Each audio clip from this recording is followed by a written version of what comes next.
Silene Routh was an eccentric artist with a hidden past. Kale Broven didn't exist, at least not on any official record. And Leni, a girl with no memory, had been locked away in silence for years. When these three names collided in a decaying farmhouse in Portugal, the long-cold mystery of Madeleine McCann erupted back to life. What began as a routine search quickly spiraled into a global manhunt, exposing a hidden world of lies, lost identities, and a horrifying truth buried in plain sight. This is the investigation that stunned the world and finally answered a question that haunted millions. What really happened to Madeleine? 17 years had passed since the world first heard the name Madeleine McCann. Her face had become one of the most recognized in the world.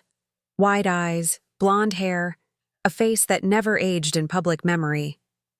Though the original investigation had faded into cold case status, with theories ranging from abduction to accidental death, one thing remained the same.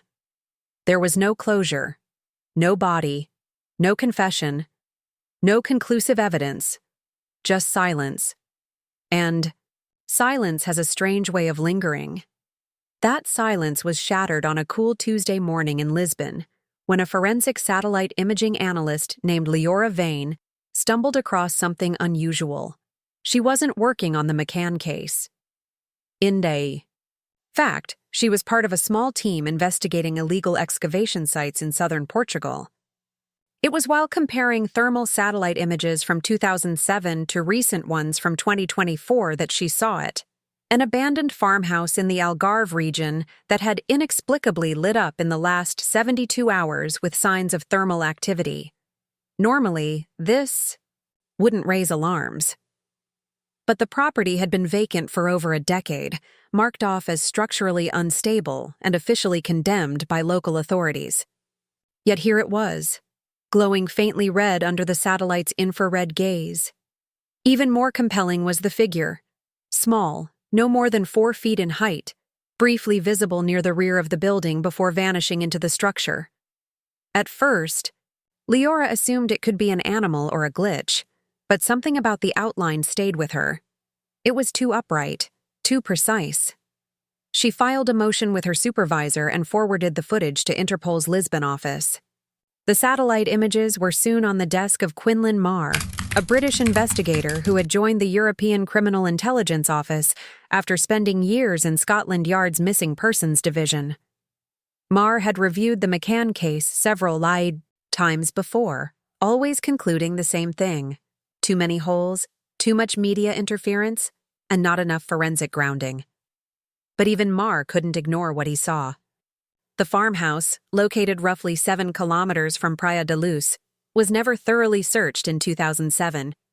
Back then, the search radius had been limited due to funding, manpower, and the chaotic media presence that made quiet investigation impossible.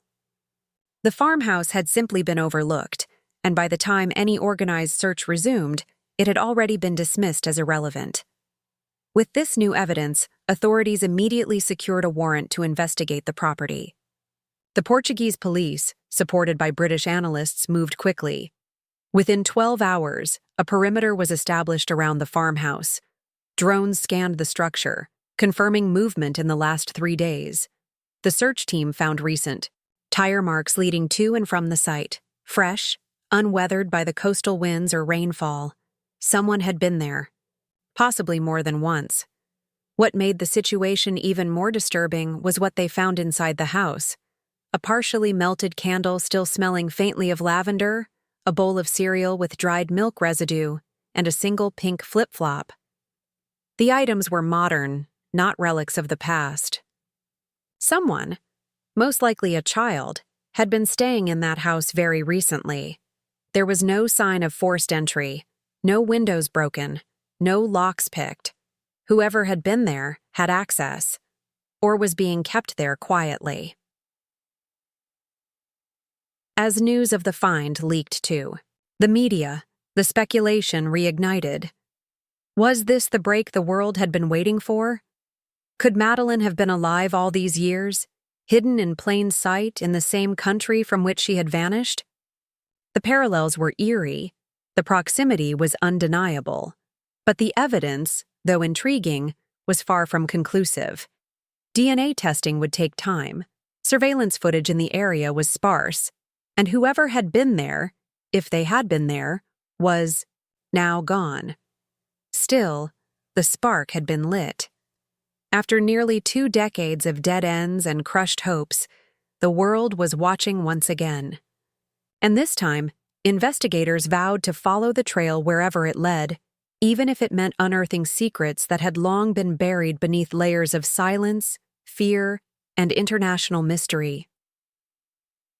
The farmhouse discovery sent ripples through international law enforcement, reigniting dormant connections and re-examining long-ignored leads. On the first morning of the renewed investigation, British detective Quinlan Marr and Portuguese officer Elira Santos were given access to an old evidence warehouse on the outskirts of Faro.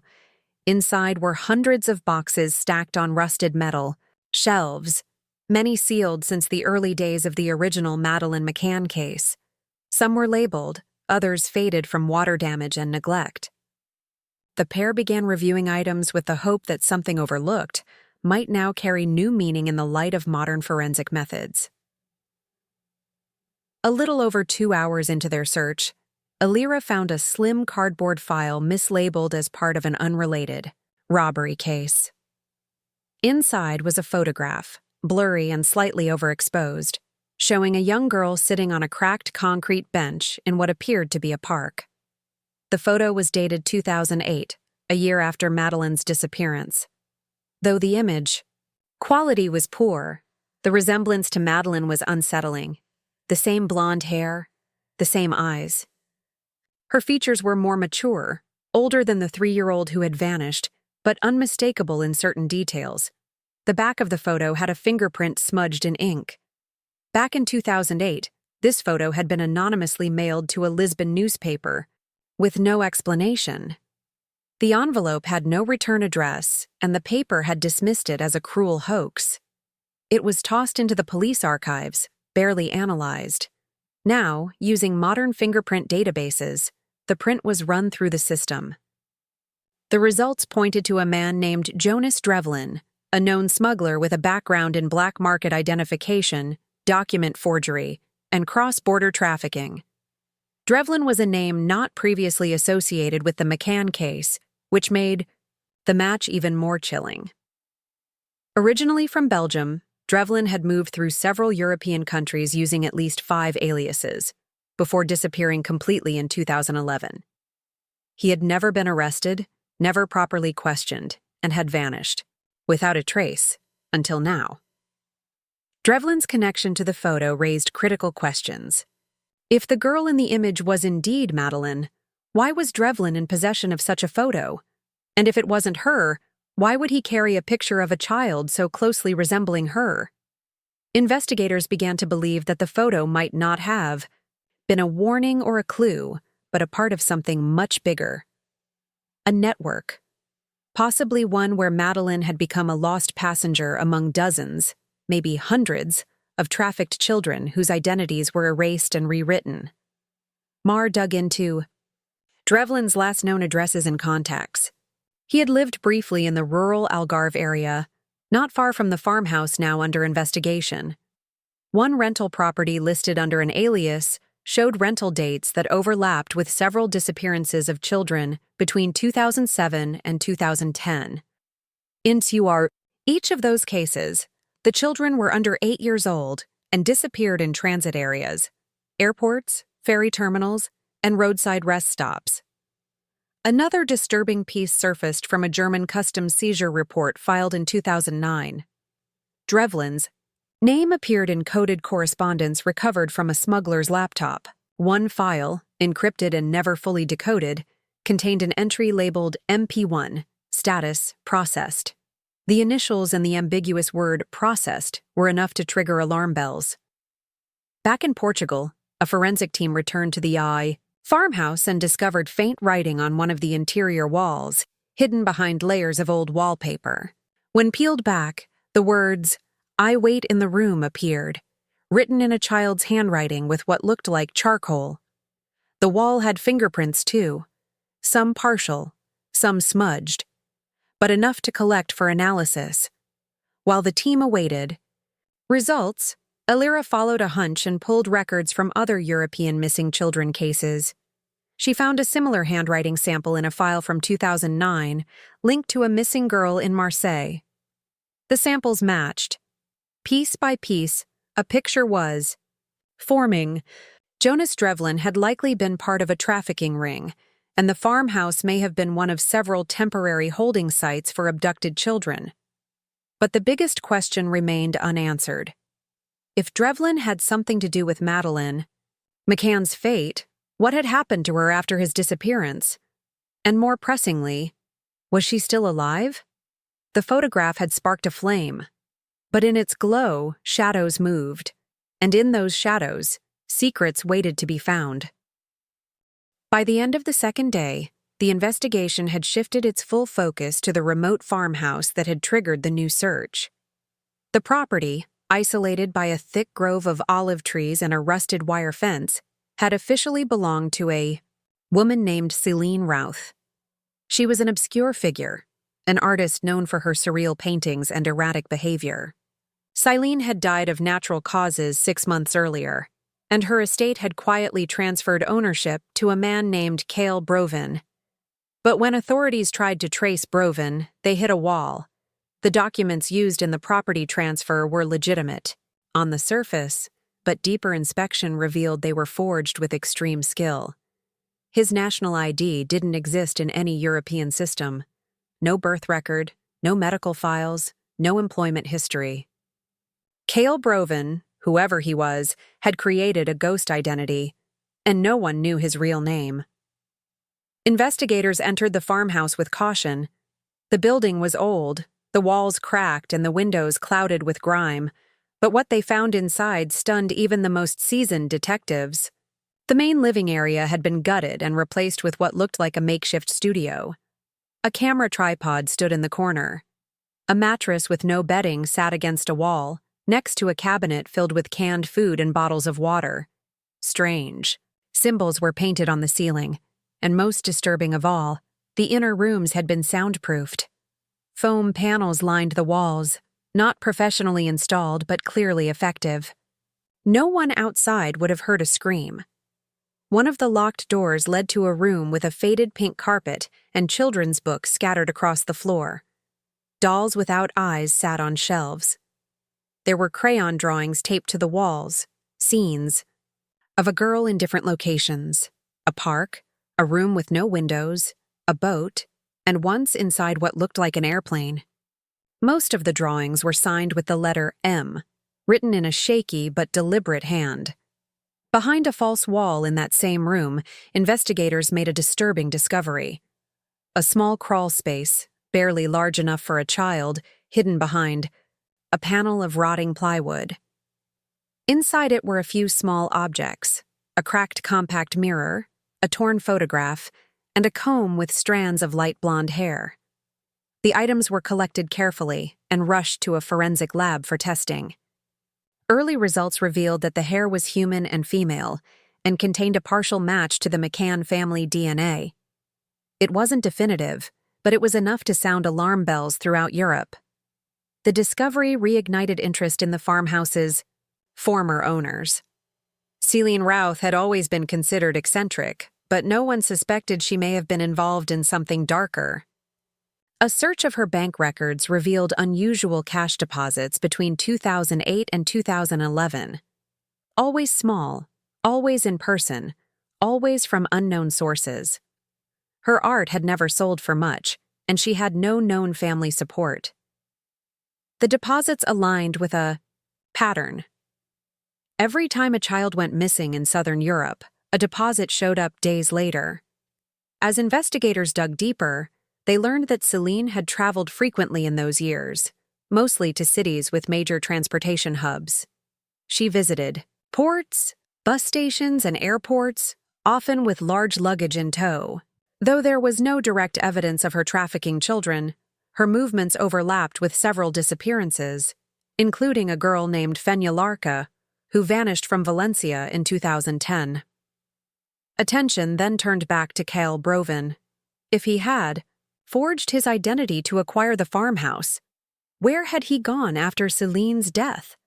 No cameras captured him entering or leaving. But one neighbor, interviewed late at night, remembered a man driving a dark blue van around the property in recent months. She never saw his face. She assumed he was just a caretaker or relative clearing out the estate. She described him as tall, quiet, and very deliberate. He never spoke to anyone, and his van had no plates. Interpol issued an international alert for Kale Broven's arrest, identifying him as a key suspect in a possible child trafficking ring. The farmhouse, once dismissed as abandoned, had now become the epicenter of a chilling mystery. Whoever had lived there wasn't just hiding. They had been preparing, planning, waiting. And somewhere, within that crumbling house, Madeleine's presence had echoed, if only in drawings, hair strands, and the eerie silence of rooms built to keep secrets in and the world out. As global headlines flooded with theories and questions about the farmhouse and its possible connection to Madeleine McCann, behind the scenes, authorities were racing against time. The forensic evidence, the strands of hair, the drawings, the hidden crawl space, had breathed new life into the investigation, but it also carried a darker implication. If someone had kept a child hidden in that house, they were capable of far worse, and they were still out there. British analyst Quinlan Marr narrowed his focus to Kale Broven, the fabricated man whose name was becoming synonymous with shadow and deception. Through a collaborative effort between Europol and Interpol, Marr uncovered something strange. While Kale Broven didn't exist in any official capacity, a series of transactions linked to his name had been processed through cryptocurrency wallets and anonymous bank accounts based in Eastern Europe. These accounts had received money in bursts, each one coinciding with the dates of child disappearances across Portugal, Spain, and France. The pattern was clear.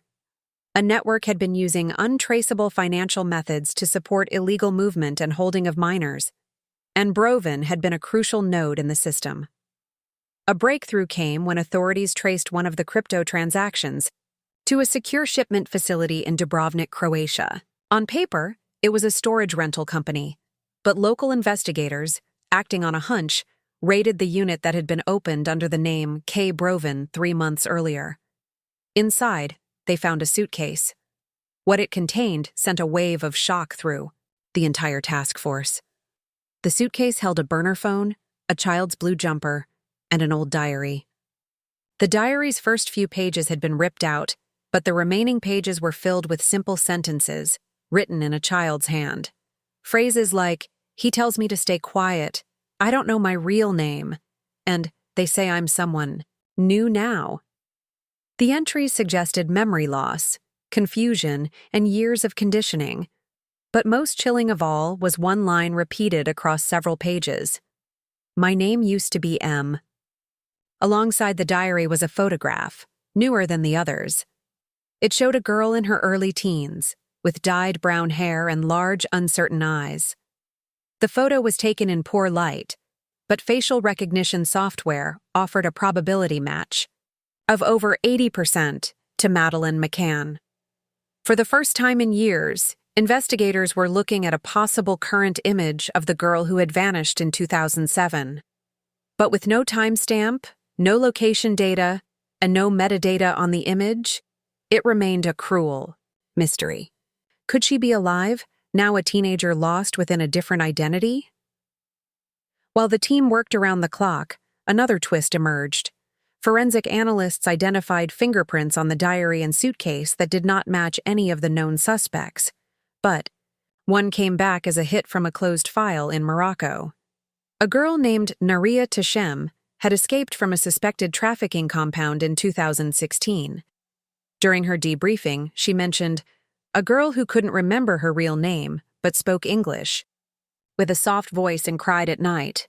Authorities had dismissed the story then due to lack of detail, but now everything pointed to a devastating truth.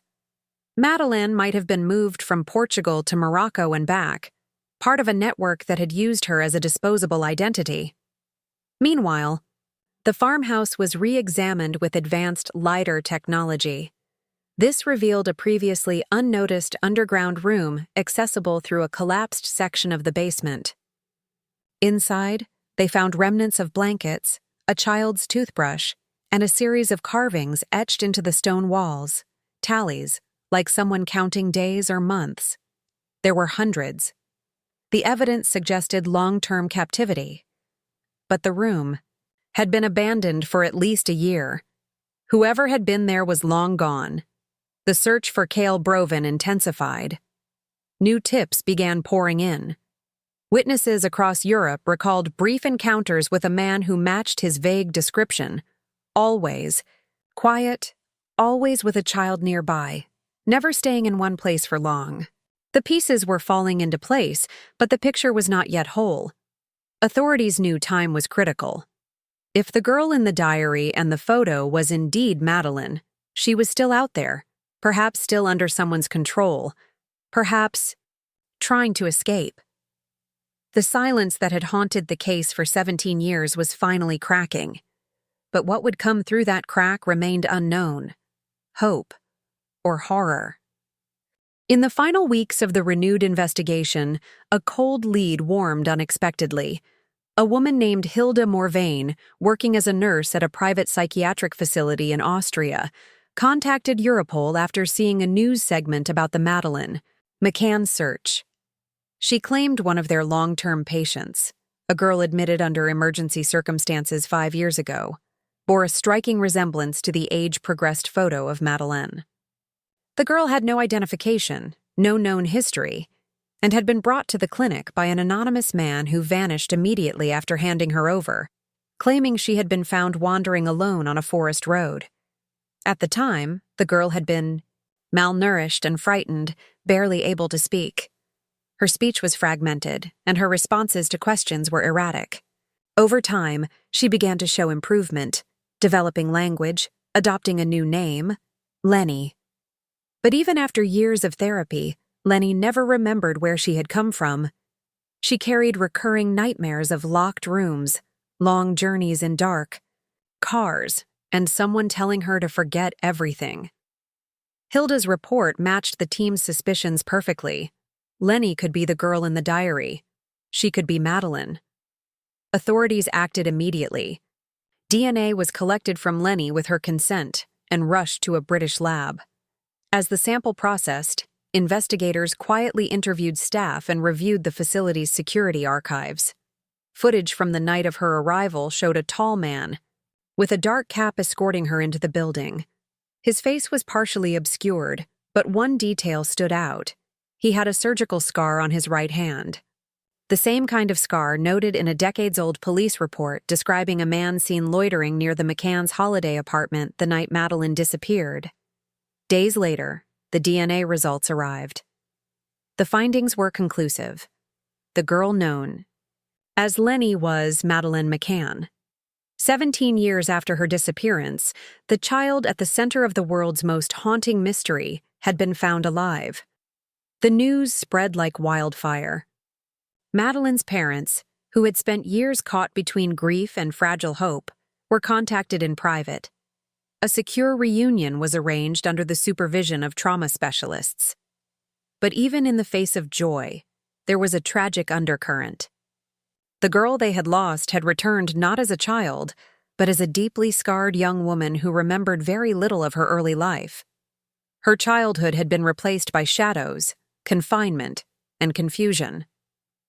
Her identity had been shattered and rebuilt under someone else's control. Still, the discovery brought long-awaited answers. Leni, now confirmed as Madeleine, began piecing together fragments of her memory with the help of professionals. She remembered being taken while she slept. She recalled glimpses of coastlines, the sound of foreign voices, and long stretches in windowless rooms. She spoke of a man who called her Clara, who punished her for asking questions, and who made her memorize new names and birthdays. This man, she later remembered, had a tattoo on his wrist and a limp in one leg. That detail helped investigators close in on their final target.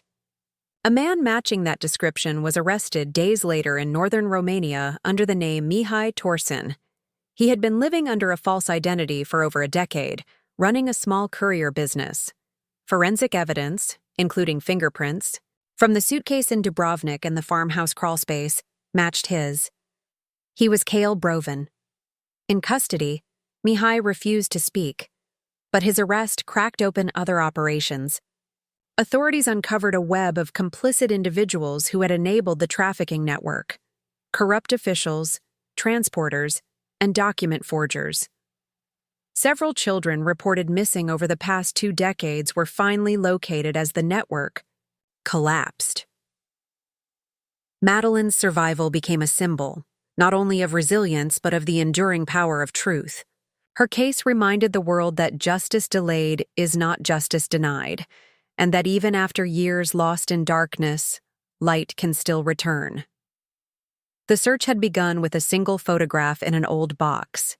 It ended with the unmasking of a hidden empire, of abuse, and the miraculous rediscovery of a girl the world had almost given up on.